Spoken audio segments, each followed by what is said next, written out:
Confiez-nous votre image et laissez-nous la transformer en une identité forte grâce à un accompagnement sur mesure et un suivi personnalisé. De la communication institutionnelle au marketing politique et commercial, Eshima vous apporte des solutions grâce à une parfaite connaissance des outils de l'information et de la communication. Contact 085 113 44 44 085 113 44 44. Eshima Magazine, un nouveau standard d'information. Bonjour bandeko bazolanda biso na sango ya Congo. Émission lelo na yena ngona kanda bolimbisi parce que ce qui se passe à la présidence, moi je ne suis pas d'accord. Alors bolimbisi na nous respect na ba internaute na biso balanda biso na kati ya sango ya Congo ndenge to bandie belé. Le président de la République azana bitumba ya kosakana te.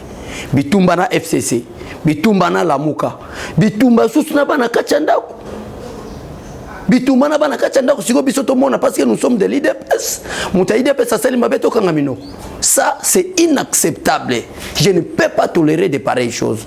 Des raisons pour lesquelles na ye liboso na bino poteto solo là, moi moké na bino. Mais avant teto solo là, esengeli boye bake, tango ba consultation e bandi pona moi bato bazako kosa biso que Vital Kamerhe azali banda mboka Vital Kamerhe ye wana sali déclaration hein. Alobike ndenge azawana poete azo réfléchir pour à répondre à participer à la consultation, toi à participer. Vital Kamerhe, on a répondre Vital Kamerhe. Vital Kamerhe, tu n'as pas droit à réfléchir à la consultation, il y a chef de l'État. Mais tu n'as que le droit à rembourser mon Congolais Oyo Yibaki, peine à Kolukandé, ni au Sama la prison pour vous la libérer. Parce que, pour ça, la déclaration inutile pour nous le président de la République. On doit réfléchir pour les canaba consultation. Le président de la République a zobunda makasi. Tantôt bata FCC ko tcha ba koka jambo. Tantôt batu ya Lamuka ko tcha na tribalisme pour école songolo pakala. Ne école songolo pakala ba bunda na ba yokana te et mes gestion ekota na kati ya gestion en président Félix Tshisekedi alors peuple congolais en 2023 a voté été. Or que bateau bako sala rôle wana ya ko soutenir le président de la République, c'est d'abord, je ne parle pas que c'est seulement l'IDPS, c'est d'abord les fils maison. Qui sont des fils maison? Ce sont des Nicolas Kazadi, ce sont des Tété Kabwe, les Berande, les Guili, les Cholé, les Yokason, les René. C'est ça là les fils maison que Sengeli va protéger le chef de l'État. Mais à notre grande surprise, et je suis désolé, et je regrette vraiment beaucoup, mon frère Nicolas Kazadi et Tété Kabwe. Acte bino posé, c'est impardonnable. C'est impardonnable vraiment, s'il vous plaît. Le président, pendant les moments de consultation, et dans la consultation, le président de la République a décidé pour l'intérêt à Mboka. Et en direct, il y a RTNC. Que ce soit les Congolais ou les Banda à Mboka. Que ce soit les Congolais ou les nakati ya mboka ezala ba diaspora ezala ba Congolais bazolanda en direct les consultations faites par le président de la République pour prendre de grandes décisions et ba consultation ana ezoleka en direct. Nicolas Kazadi à l'entrée du président de la République, que ce soit Nicolas Kazadi, que ce soit Tété Kabwe, ba telemi likolo muninga des boss comme ça. Le président entre. Ça, c'est quelle indiscipline? C'est quelle indiscipline? Vous voulez jouer avec qui? Donc, besoin comportement, il y a bata FCC, bon, même yango, ti na présidence de la République. Le président de la République, c'est une institution où la Constitution, à son article 69, appelle le président de la République le garant de la nation. Cher Congolais, bino bato bozolanda biso. Félix Tshisekedi ndenge azawana. Même ceux qui ont limité na Pétinia, ce n'est pas maman nae. Parce que jusqu'à présent, la femme de Tshisekedi Wamulumba, qui est la mère de notre chef de l'État Félix Tshisekedi, habite toujours limitée. Azaloko la batumo boete ke basutu ke livi moi né président de la République, ake ofanda soki na Gombe bakangi besas non. Jusqu'à présent, résidence à maman Mat, ezaka résidence ezana limitée. Dès que chef de l'État zo longwa na bureau na ye, albina ke ndotala na maman moboti nanga, maman Marthe Gassalo. Merci beaucoup maman Zamba Pambola yo pour l'éducation malam au président Félix Tshisekedi Azanango. okomona mama oya botiye mama oya bimisi Félix Tshisekedi na mokili azo comprendre que c'est le chef de l'État congolais qui entre. Malgré c'est mon fils, mais il est le chef où la constitution est passée par prérogative en tant que garant de la nation. Mais pendant le président de la République est tenté de consulter. Et en direct, il y a RTNC, que ce soit la communauté nationale ou la communauté internationale. Bazolanda, la consultation à chef de l'État. Parce qu'après la consultation à chef de l'État, il y aura des grandes décisions prises par le président de la République par rapport à la coalition constitutionnelle au article 78. Et quand il y a consultation, le président de la République doit être aimé par les siens, respecté, considéré par les siens. Mais tout le monde, le président entre, ça c'est le chef de l'État qui entre. Personne n'y a côté sauf le directeur Berande. Les autres là, personne ne bouge, personne ne va télémi. Quand il a un bras croisé. Qui a amitié na bino bozaki na président de la République à l'époque. Bozo quand c'est le président Félix Tshisekedi des amis na bino. Le président de la République n'est pas l'ami de Nicolas Kazadi. Le président de la République n'est pas l'ami de Tete Kabwe. Le président de la République n'a pas d'amis. Quand on a dit que même maman na ye a télémi. Poete ayamba mwana nanga azokota mais mon fils est le président de la République. Mon fils est le président de tous les Congolais. Parmi tous les Congolais, moi Marthe, je suis aussi congolaise. Oh mwana nanga aza chef de l'État. Dès qu'il entre, moi je dois me mettre debout. Mais qui est-il Nicolas Kazadi? Qui est-il Tete Kabwe? Bon comme si président de la République Massanabino. Bon si comportement mabunda bon memi angoti na présidence. Oh mabunda zo sala réunion ba président ba commission photo ya président de la République na sima alongo liango atie carte ya RDC. Bon lingi bon même comportement wana. En tout cas, on est désolé. Peuple bozolanda biso partout dans le monde, bolinga boyo ka lobi na base lingi za la koyinda. Parce que na silika qui depuis lobby jusqu'à présent na le foufoute parce que je ne crois pas que ce comportement là c'est Nicolas Kazadi qui peut le faire. Ce comportement-là, c'est Tete Kabwe qui peut le faire. Na yebite. Lokola Nicolas Kazadi, bazalaki ba camarade na président na Belgique, ayeba depuis Belgique, combattait à Porto, azakolia Biftek et Tete Kabwe lokola zama se berande, na yebite c'est la conception na bango.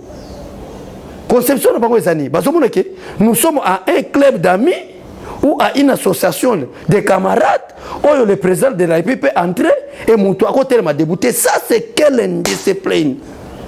C'est quoi? Président de la République, garant de la nation. Au lieu de Congo peut être en coulisses. Au lieu de Congo peut être en manifestation privée. Mais à une cérémonie officielle où le président de la République est en train de consulter, il entre, ba conseil ba fandi, ma likolo a muninga. Alors, on n'est pas d'accord. Ça, c'est vraiment des sanctions sévères. Nakoye bisabato nyo so balandi. Batindel biso ba message. Bon monde que tozali à chaud, toye poto répondre à chaud. Ko répondre à biso à chaud ezali nini? Ezali pona kotali sabino que le président de la République a eu décision. Décision, il y a le président de la République Ebimi concernant Nicolas Kazadi, concernant Tete Kabwe, les indisciplinés politiques à la présidence du président de la République en tant qu'un homme sage, en tant qu'un homme agité, azalaka agité, en tant qu'un homme prudent, un homme intelligent, azalaka agité. Tant que président talibangonien, n'a évité ce qui ndeko Arnaud a chapé vidéo parce que sa vidéo n'a évité soit côté la bongona. Comment est-ce que le président de la République a regardé? Le président de la République a talibango,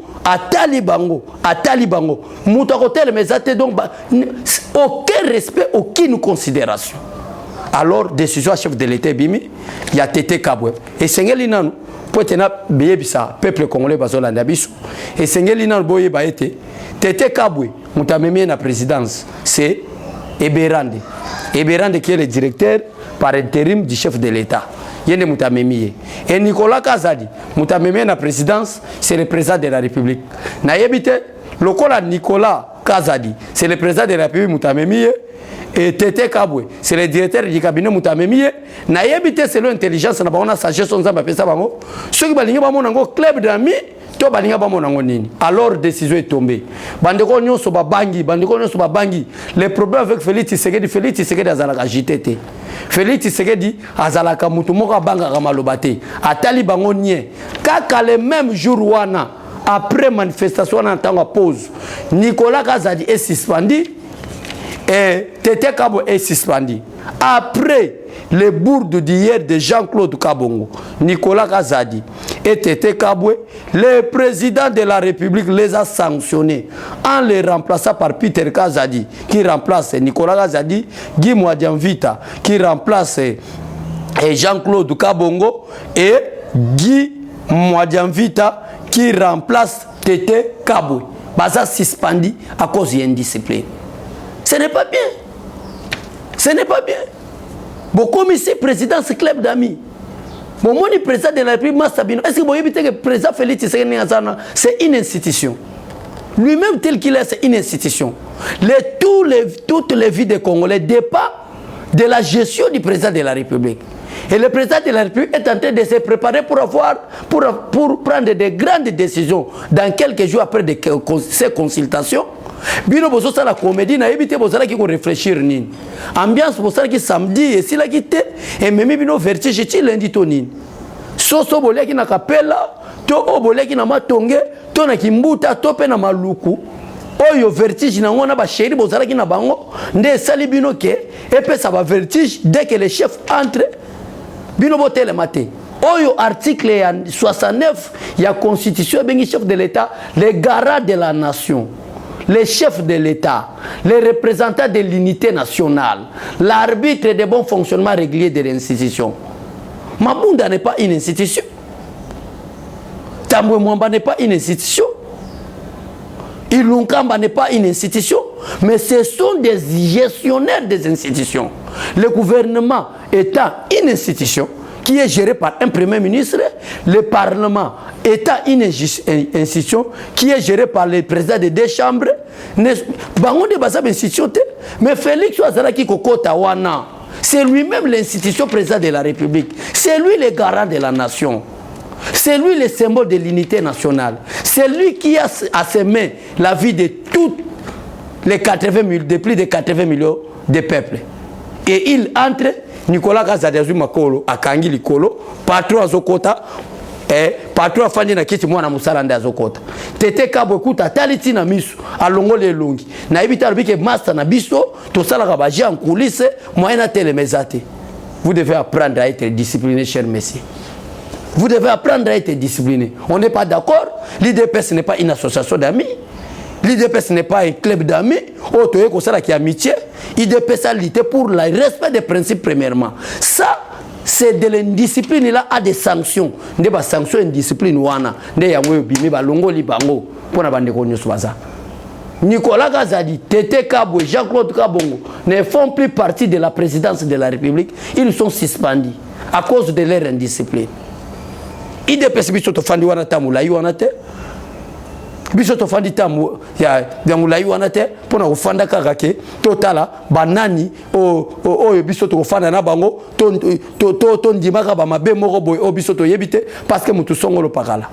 Est-ce que bino boyebi ke acto bino bo sali wana? IDPS perdre ba combattre belé. Ba mususu miso etoboka. Ba mususu bazikisa bango na kati ya ba siège. Ba mususu basala bango ba mabe lolenge na lolenge. Mais jusqu'à présent bazuna musala te.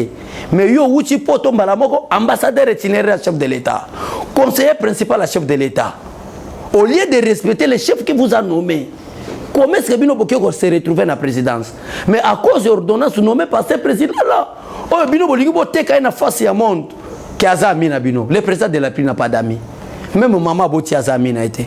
Même ba grand frère ne ba za ba mina été. Même ma petit frère n'est pas Bamina été. Le président de la République est le garant. Il est le chef. Que tout citoyen congolais lui doit du respect.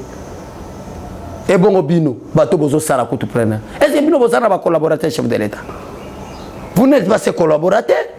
Le président de la République a bel et bien ses collaborateurs, mais pas vous. Vous êtes les agents de la présidence. Donc, vous devez apprendre à être discipliné. Donc, bandeko nyoso, balandaki biso na sango ya Congo, toyaki kaka totalisa bino indiscipline oyo se manifestaki na kati ya présidence de la République entre Nicolas Kazadi qui est l'ambassadeur itinéraire du chef de l'État, Tété Kabwe qui est le conseiller principal du chef de l'État et Jean-Claude Kabongo. Ba manifester indiscipline moko esali base na République démocratique du Congo. Oyo Congolais ne sont comme kolobela que président sango oji sezalaka nini. Baza ba massa toni OK président de la République azala ba massa te. Au devoir na présidence ndenge bokomona na kasute. Nde yangwana du fait que ça qui base belé, quelle est maintenant la décision du chef de l'État face à cela? Pour peut-être batebele bakanti que le chef a décidé, le président de la République a déjà décidé de suspendre Nicolas Kazadi, de suspendre Jean-Claude Kabongo, de suspendre Tété Kabongo, suspension moko indéterminée, c'est-à-dire pour la bango présidence bakomona ngongo sauté bakomi otalangona musika. D'ailleurs base balinga basilika. Na acte wana base basilika qui fort. Na acte wana alors heureusement président de la République a eu que la base nae à suspendre bango parce que Artoine Ezaki lo moto sepelate au moment où le président de la République azana adversaire de la République ba yeban déjà FCC na quelques leaders à la Moka au moment où le président de la République azana guerre na quelques membres ya ba institution lokola Jani Mabunda o azo longola et fija chef de l'État atika ngona carte o sanctionne peso ya calamité après ba consultation bino pe bana ya ndako o esengeli bo pesa image ya chef de l'État, boteka image ya chef de l'État, boteka basango ya chef de l'État, boteka vision ya chef de l'État, mais bozo manifester indiscipline, manque ya respect, impolitesse na institution munene comme président de la République. Ndena yangwana, tolobaki non trop c'est trop. Et loko ni bo se poser na une question. Et loko nini o bazako sepela na litoy bazomona bien leur chef direct d'abord le directeur du cabinet ou aza patron d'administration présidence a telemi bango baza makolo likolo likolo o bazako solola eza plus important que le président de la République. Et loko nino bango bazako solola na moment nous au sein de l'IDP tozoluka banani o bakoya kopesa kozeria malam pour être mobilisation c'est mal 12 novembre, on a jamais Kabunto fêté journée de la base. Otozoluka, figé chef de l'État. Otozoluka, drapeau IDPS pour la mobilisation. Je crois bien que Bolanda qui nani Ogise Kabouya na matinée politique. O alobi était mongo ya l'État. Et ça pour nous recevoir drapeau IDPS. Tozana poste ne pas pas. Bino commission présidence lié à causerie au lié à travail. Au président de la République, il y a musala makasa osala na domaine économie, na domaine sécurité, na domaine développement. Yamboka bino causerie ni bozako sala wana. O est plus important que la personne du président de la République qui est en wazoko bino botel matin peut elle en direct à RTNC. Pour na bandeko nyoso bolandi biso. Pour ça na bino calme. Félix Tshisekedi a bien éduqué. Baza déjà suspendu. Au revoir pour na bino nyoso décision na bango ebimi na tonga lelo ils sont suspendus. Que Dieu bénisse le président de la République mais bobo sanate que samedi na que déjà qui quitte. Muto asa na retard, j'ai besoin des effigies et j'ai besoin des drapeaux parce que tous qui qui quitte na équipe d'avance. Une équipe d'avance to qui quitte to côté na ba radio, to côté na ba télévision, nyoso ne osenga pesa mbongo pour être tout ça la accueil malam ya Jamar Kabund na ville qui quitte. Oh nous sommes participer na lito zamba opambola e. Tozo exiger mbongo te le côté même sokoza oh nana 20 drapeaux ya kotikelanga 10 drapeaux ya kotikelanga po état équipe d'avance tango tokende liboso tokotelema na point kwenge tokotelema na po kwango oh bo mona na bilili ke makambo tozo beza solo tozo matisa drapeau pe tozo mobiliser peuple oh ya ko contribuer nzamba kopambola e que to manifester indiscipline que Dieu bénisse la République démocratique du Congo pourquoi pas le président de la République au revoir et à demain bye bye. Eshima, votre magazine qui bat au rythme de l'actualité. Retrouvez la nouvelle édition. Exclusivité, alors que la RDC sort progressivement la tête de l'eau après la crise sanitaire Covid-19 ayant fragilisé les économies du monde, Eshima Magazine présente à la une de sa 15e édition la ministre de l'économie nationale, Akassia Bandou Bola, présente son bilan depuis sa prise de fonction. Relance économique, Akassia Bandou Bola Mbongo donne des signaux forts. baisse des prix des produits pétroliers, maîtrise des prix des denrées alimentaires pendant des temps forts, organisation des marchés populaires afin de soulager les paniers de la ménagère en période de Covid-19, une franche collaboration avec les opérateurs économiques et dotation en équipement de son administration, la ministre de l'économie nationale affiche un bilan éclatant de sa première année de gestion de ses très stratégiques portefeuilles. Et Shima Magazine revient sur chaque étape de la vie de la Margaret Thatcher congolaise. Focus. Agnès Moide et la CNSS interpellent les employeurs sur les avantages de l'utilisation de la télédéclaration. Payer l'impôt est un devoir civique. Barnabé Mwakadi Mwamba, directeur général de la DGI, sensibilise les assujettis. Découverte. Jerry Biangani Tampo, l'homme derrière la renommée de l'université chrétienne Cardinal Malula. Dossier Eshima, contentieux électoraux, de la poudre aux yeux. Économie, les scandales financiers ont la peau dure en RDC. Interview, Ted Belechai Kassanda, secrétaire exécutif national de la Ligue des jeunes de l'UDPS. Bras de fer entre la CPI et les USA. Fatou Bensouda défie Donald Trump. Retrouvez l'intégralité du magazine Eshima dans les kiosques. Eshima Magazine, un nouveau standard d'information.